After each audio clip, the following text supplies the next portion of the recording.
Rambo, starring Sylvester Stallone, and movies like Delta Force, starring Chuck Norris. Those movies are probably the first thing people think of when it comes to, military service, heroism in the military. The macho man saving the woman on his way to save the world and sacrifice his life if need be for the greater good.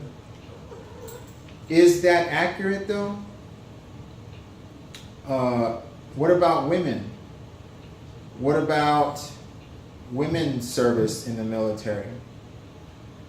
What about their valor?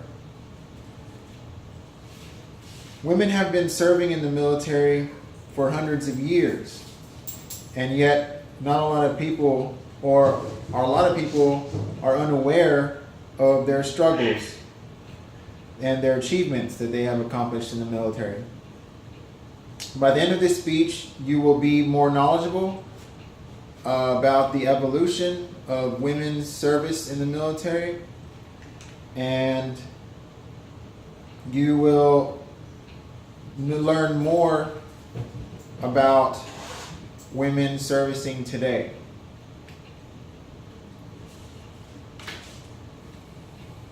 It may have come as a surprise that yes, women have been serving in the military for hundreds of years. The first service of women in the military came in the Revolutionary War.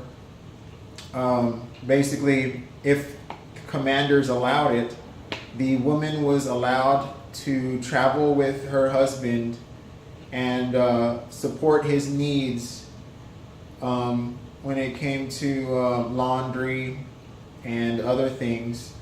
Also, women were put to work in the kitchen or for cooking food for the troops as well. Some women, however, wanted more. Some women wanted to fight. And there's not a more famous woman who fought other than Deborah Sampson. On history.org, it states that Deborah Sampson disguised herself as a man and fought in General Washington's army for up to a year. And it was only until after she got injured where they found out her gender and they honorably discharged her.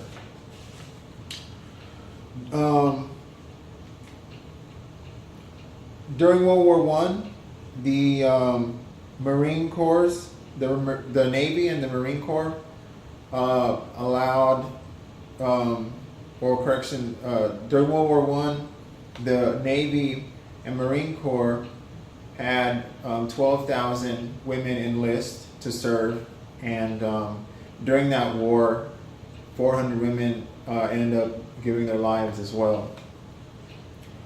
But yet again, all of their jobs were support roles, kitchen duty, some communications, but for the most part, just very basic support roles. They weren't deemed equal to men as far as the capacity to, intake a lot of information, and also physically fit. They weren't deemed equal to men.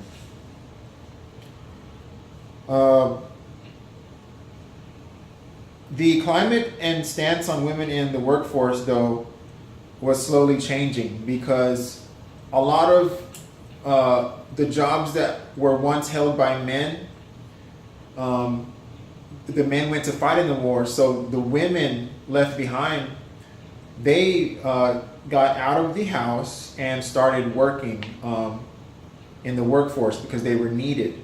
So more and more Americans saw, what women were capable of, and another role for them other than the housewife. In World War II, over 350,000 women served in the military. More than 60,000 of them served as Army nurses.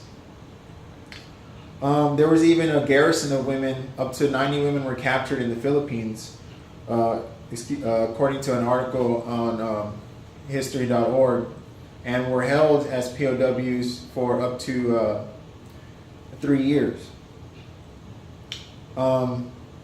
As American society changed, so did the military.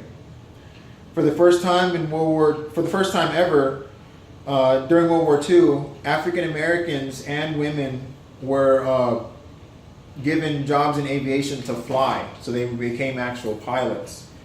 This was groundbreaking. World War I and World War II served as a platform for women to prove themselves. According to the Department of Defense, between 1940 and 1945, the female percentage of U.S. workforce increased from 27% to nearly 37%. By 1945, nearly 1 out of every 4 married women back home worked outside of their home. As times change, so does the way the military fights wars. Due to technological advances like Scud missiles, roadside bombs, terrorists, the way they fight, the front lines of the battlefield have become blurred. And let's say you're a truck driver, you could be on the front lines anytime because there could be a roadside bomb and an ambush waiting for you. So it didn't really matter what you were doing, you were going to see combat if you were deployed in the Middle East. And this is around the time where women in Iraq and in Afghanistan were actually seeing combat and taking part in it, returning fire with the enemy. Although this was common knowledge, a policy in 1994 still banned women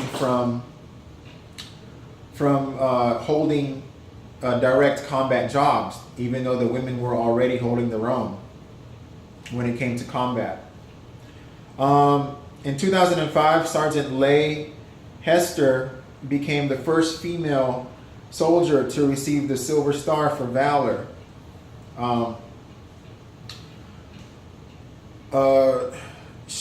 She was on a convoy, and she was a medic.